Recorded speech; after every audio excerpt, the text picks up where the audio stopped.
ابرہہ کعبہ سے اتنی نفرت کیوں کرتا تھا کہ 60,000 فوج لے کے کعبہ پر حملہ کر دیا؟ کیونکہ کعبہ پورے عرب کے لیے سب سے مقدس جگہ بن چکی تھی۔ پورے عرب سے لوگ مکہ عبادت کے لیے آتے تھے، جس سے چند لوگ بہت پیسہ کما رہے تھے۔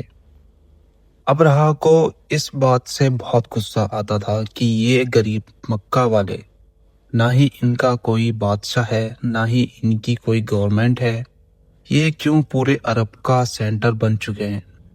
تو اس نے حملے سے پہلے اپنی سلطنت یمن کی کیپٹل صنعا میں بہت بڑا چرچ بنوایا تاکہ لوگ کعبہ کو چھوڑ کر اس کے پاس آئے، لیکن یہ پروجیکٹ پوری طرح فلاپ ہو گیا، جس کے بعد ابرہہ کے پاس صرف ایک آپشن بچا تھا، کسی طرح کعبہ کو گرایا جائے۔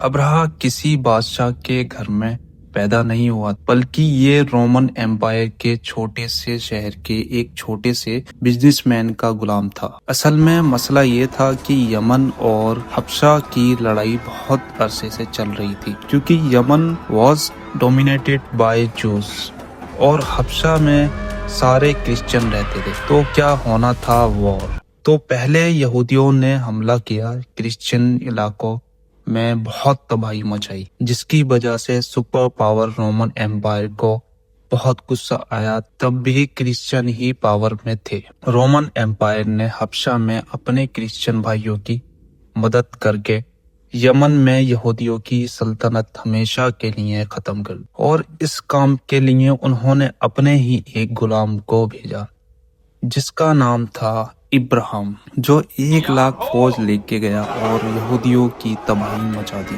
اس جیت کے بعد ابرہہ بہت زیادہ اسٹرانگ ہو گیا اور اس نے یمن کو اپنے ہی ملک حبشہ سے الگ کر دیا۔ حبشہ کے بادشاہ کو اس پر بہت غصہ آیا اور اس نے پھر ایک فوج بھیجی، لیکن اس بار ابرہہ کے خلاف۔ اس نئی فوج نے اپنے ہی جنرل کو قتل کر کے ابرہہ کے سامنے پیش کیا اور ابرہہ کی فوج میں شامل ہو گئے۔ اس کے بعد ابرہہ پورے عرب کا سب سے طاقتور بادشاہ بن گیا اور پورے عرب میں اس کا انفلوئنسر پھیل گیا۔ سوائے ایک چیز کے، ہر سال پورے عرب سے ہزاروں لوگ مکہ میں کعبہ کے طواف کے لیے جایا کرتے تھے۔ تو ابرہہ نے سوچا اس میں کون سی بڑی بات ہے، ہم بھی ایک بنا دیتے ہیں۔ تو اس نے اپنے کیپٹل میں ایک عالی شان چرچ بنوایا، جس کو اس نے پوری دنیا کے ہیرے جواہرات سے بھر دیا۔ یہ بلڈنگ پورے عرب میں سب سے خوبصورت اور عالی شان بلڈنگ تھی۔ عربیوں نے اس سے پہلے ایسی کوئی چیز نہیں دیکھی تھی،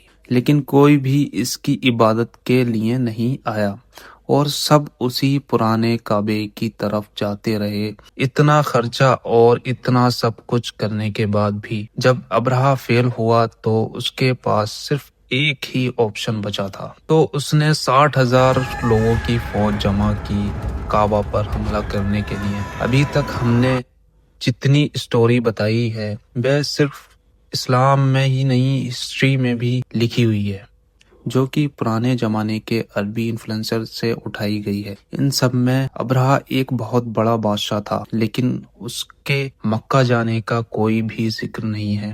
لیکن ریسنٹ فائنڈنگز میں کچھ ایسی یہودی انسکرپشن ملی ہیں جس میں کلیئرلی لکھا ہوا ہے ابرہہ نے ایک حملہ کیا تھا جس میں اسے بری طرح شکست ہوئی تھی۔ تو اب بڑے بڑے ہسٹورینز بھی اس کا مکہ پر کسی حملے کو قرار دے رہے ہیں، جس میں ابرہہ اپنے ساتھیوں کے ساتھ کچھ ہاتھیوں کو بھی لے کر گیا تھا۔ عربیوں کو پتا تھا کہ وہ ان کا مقابلہ نہیں کر سکتے۔ کچھ قبیلوں نے لڑائی کرنے کی کوشش کی، لیکن ابرہہ نے انہیں کہا کہ وہ کوئی خون خرابہ نہیں چاہتا، وہ صرف کعبہ کو گرانا چاہتا ہے تاکہ لوگ کعبہ کو چھوڑ کر اس کے چرچ میں آئیں۔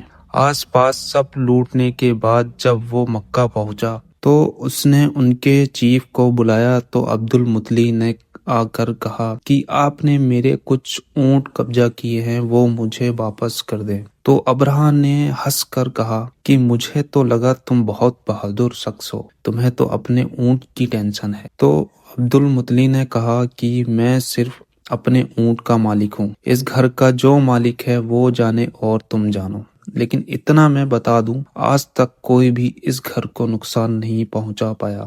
اگلے دن ابرہہ نے اپنی فوج کو حملے کا حکم دیا، لیکن اس کا ہاتھی رک گیا اور بہت کوشش کے بعد بھی نہیں ہلا۔ اسی وقت آسمان سے کچھ پرندے آئے، ہر ایک کے منہ میں ایک پتھر تھا۔ یہ ایسے پرندے تھے اس دن سے پہلے کبھی کسی نے نہ دیکھے اور نہ اس دن کے بعد، اور وہ ابرہہ کے لوگوں کو ٹارگیٹ کر کر کے مار رہے تھے۔ اب سارے ہسٹورینز نے اسمال پاکس ایکسٹریم قسم کہا، کیونکہ جیسے ہی پتھر ان کے جسم کو لگتا تھا تو وہ خارش کر کر کے اپنے ہی گوشت کو نکال دیتے، یہاں تک کہ کچھ لوگوں کی ہڈیاں تک نظر آنے لگی۔ اس حالت میں یہ فوج واپس بھاگی اور ابرہہ کی 60,000 کی فوج تباہ اور برباد ہو گئی۔ مکہ کے قریش کی یہ جیت عرب میں پھیل گئی اور قریش عرب کے نئے بادشاہ کے طور پر سامنے آئے۔ اس واقعے کے بعد پورے عرب سے لاکھوں لوگ کعبہ کے طواف کے لیے اور بھی آنے لگے۔ مکہ والوں کی دولت